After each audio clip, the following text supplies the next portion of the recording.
the way every day goes. Baik teman-teman, kelompok kami akan memaparkan tentang materi PPH 21, PPH 23, dan BPJS Integratif SDM. Selamat menyaksikan. Apa sih itu PPH 21 sama PPH 23 dalam BPJS Integrasi dalam SDM?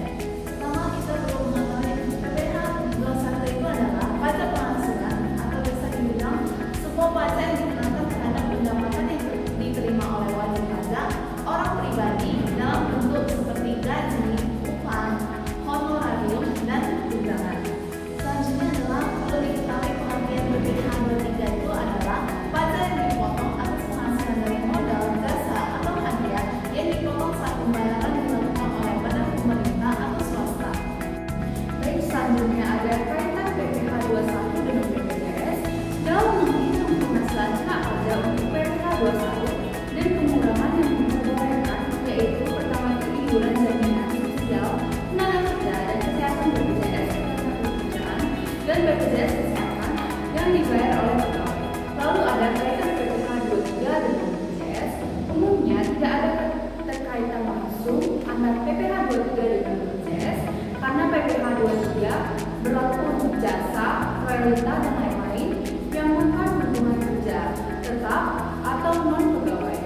Namun, jika sebuah perusahaan menggunakan jasa konsultan atau kontraktor perorangan yang juga memiliki kewajiban kepesertaan BPJS, maka kewajiban kepesertaan BPJS tetap berlaku sesuai aturan, tetapi dalam menghitung PPH 23 BPJS tidak mempengaruhi besar pajak yang dipotong karena tidak menjadi komponen penggabungan penghasilan seperti pada PPH 21. Lalu selanjutnya ada studi kasus tentang PT Digital Nusantara menggaji. Dalam studi kasus ini, PT Digital Nusantara melakukan dua jenis pembayaran gaji untuk pegawai tetap dan untuk konsultan IT dari sisi profesional. Yang pertama, untuk pegawai tetap, perusahaan memberikan gaji sebesar 6 juta per bulan, tunjangan makan sebesar Rp500.000, dan ini BPJS dibayarkan langsung oleh perusahaan. Sedangkan lalu yang kedua, perusahaan juga memberikan fee untuk konsultan IT dari sisi profesional sebesar Rp25 juta per bulan. Dari studi kasus ini, terdapat beberapa pertanyaan analisis yang harus kita jawab, yaitu itu PPH pasal 21 yang dikenakan untuk pegawai tetap. Yang kedua, itu PPH pasal 23 yang dikenakan atas jasa konsultan dari sisi profesional. Yang ketiga, apakah BPJS termasuk wajib pajak? Dan yang keempat, buatlah simulasi dokumen dan pemotongan pajak dan pelaporannya. Lalu ada pertanyaan analisis. Baik, di sini saya akan menjelaskan itu PPH 21 untuk pegawai tetap. Yang pertama itu kita perlu mengetahui gaji itu sebesar 6 juta, tunjangan makannya itu sebesar 500.000 dan BPJS dari perusahaan. Atau biasanya itu tidak ditambahkan penghasilan kena pajak. Jadi total penghasilan brutonya itu sebesar 6.500.000 dan penghasilan itu disetahunkan yaitu 6.500.000 dikalikan 12 bulan itu sebesar harga itu adalah 78 juta. Dalam PTKP dalam tunjangan dalam TK atau 0 itu sebesar 54 juta. TKP-nya itu adalah dengan harga 78 juta dikurang 54 juta. Jadi hasilnya itu adalah 24 juta. Dan PPH 21 nya itu kita perlu ketahui yaitu dikalikan 5% dikali 24 juta. Hasilnya itu adalah 1.200.000 dalam setahun atau 100.000 per bulan. Selanjutnya kita masuk yaitu itu PPH 23 yaitu pajaknya itu adalah sebesar 25 juta per bulan. Jadi jenis jasa ini adalah jasa konsultan yang dimana termasuk objek PPH pasal 23 dalam tarif PPH 23 itu dikalikan 2% dari jumlah brutonya. Jadi tanpa PPN dan tidak dipotong dalam biaya lain. Perhitungannya itu bagaimana? Di sini perhitungannya itu adalah menggunakan PPH 23 dikalikan 2% dikalikan 25 juta. Jadi hasilnya itu adalah 500.000. Kenapa bisa 500.000? Karena PPH 23 yang harus dipotong dan disetor oleh PT Digital Nusantara atas jasa konsultan itu sebesar 500.000.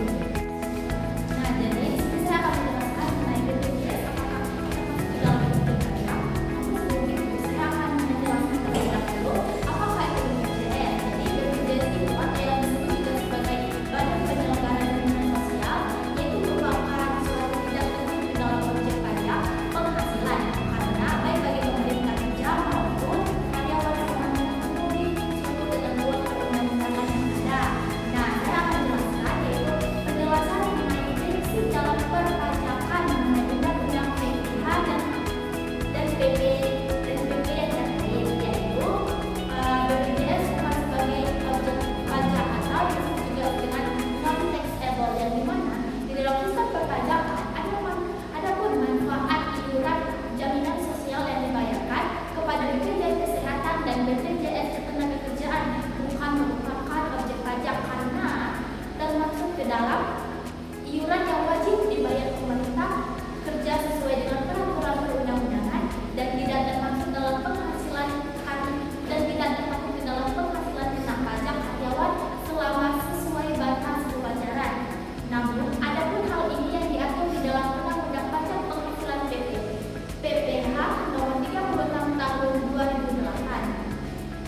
Yang keenam, penghasilan kena pajak atau TKP-nya itu 135 juta malah harus dikurang dengan hasil dari penghasilan tidak kena pajaknya 60 juta 500 dapat hasil